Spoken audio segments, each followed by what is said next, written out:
À votre avis, qui fait la meilleure musique en Afrique? Aujourd'hui, on va parler d'Afrique du Sud et d'Amapiano.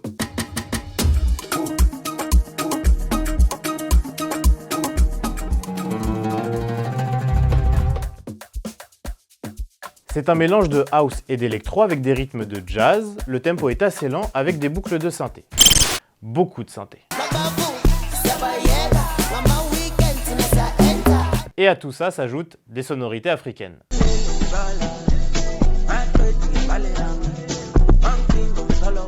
Et surtout l'Amapiano, ça se danse. Les chorégraphies deviennent virales sur les réseaux sociaux, en soirée et en festival.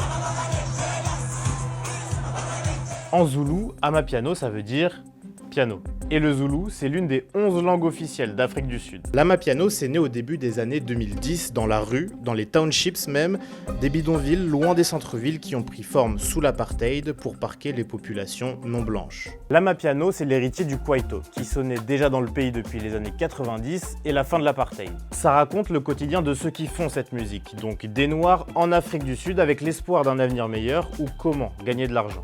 La vague Amapiano a commencé à déferler sur le monde après le Covid, quelques années seulement après le succès de l'Afrobeats. En 2023, c'est Tyla qui a donné un gros coup de projecteur sur le pays.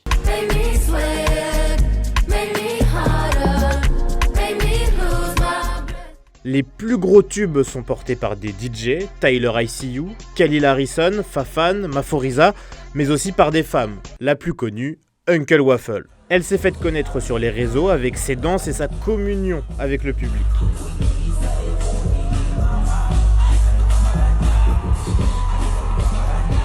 Un peu partout dans le monde, les soirées Amapiano émergent. En Espagne, aux Pays-Bas, en Égypte, au Kenya, en France aussi avec les soirées Pépélé ou Spiritual Gangsta par exemple. Ces dernières années, l'Amapiano et l'Afrobeat, ce sont les deux genres africains qui s'exportent le plus.